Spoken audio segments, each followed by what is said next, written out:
ഇടുക്കി ചിന്നക്കനാൽ സൂര്യനെല്ലി റോഡിന് ശാപമോക്ഷം. പ്രദേശവാസികളുടെ നിരന്തര സമരങ്ങളെ തുടർന്നാണ് റോഡിന്റെ നിർമ്മാണം പുനരാരംഭിച്ചത്. വിനോദസഞ്ചാരികൾ ഉൾപ്പെടെ ദിനംപ്രതി ആയിരക്കണക്കിന് ആളുകൾ ആശ്രയിക്കുന്ന റോഡാണ് വർഷങ്ങളായി തകർന്നു കിടന്നിരുന്നത്.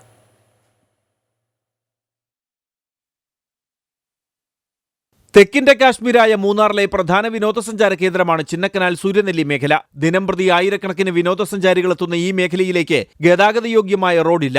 ദേശീയപാതയിൽ നിന്നും ചിന്നക്കനാലിലേക്കുള്ള 3 കിലോമീറ്റർ ദൂരമാണ് പൂർണ്ണമായും തകർന്നു കിടക്കുന്നത്. നിർമ്മാണം ആരംഭിച്ച് 2 വർഷം പിന്നിടുമ്പോഴും റോഡ് പഴയപടി തന്നെ. ഇതോടെ ദുരിതത്തിലായ ചിന്നക്കനാൽ സൂര്യനെല്ലി നിവാസികളുടെ നേതൃത്വത്തിൽ നിരവധി സമരങ്ങൾ സംഘടിപ്പിച്ചിരുന്നു. തുടർന്നാണ് റോഡിന്റെ നിർമ്മാണ പ്രവർത്തനങ്ങൾ പുനരാരംഭിച്ചത്.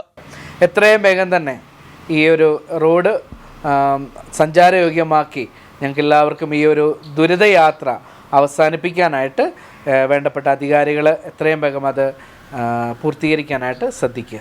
കൊച്ചി ധനുഷ്കോടി ദേശീയപാതയിൽ പവർ ഹൌസ് വെള്ളച്ചാട്ടത്തിന് സമീപത്ത് നിന്ന് ചിന്നക്കനാലിലേക്ക് പോകുന്ന 3 കിലോമീറ്ററോളം പൊതുമരാമത്ത് റോഡാണ് തകർന്നു കിടക്കുന്നത്. തമിഴ്നാട്ടിൽ നിന്നും നിർമ്മാണ വസ്തുക്കൾ എത്തിക്കുന്നതിനുള്ള പാസ് ലഭിക്കാത്തതും റോഡിന് വീതി കൂട്ടാൻ സ്ഥലം വിട്ടുകിട്ടാത്തതും പ്രതികൂല കാലാവസ്ഥയുമാണ് നിർമ്മാണ പ്രവർത്തനങ്ങൾ വൈകാൻ കാരണമെന്ന് കരാറുകാർ പറഞ്ഞു.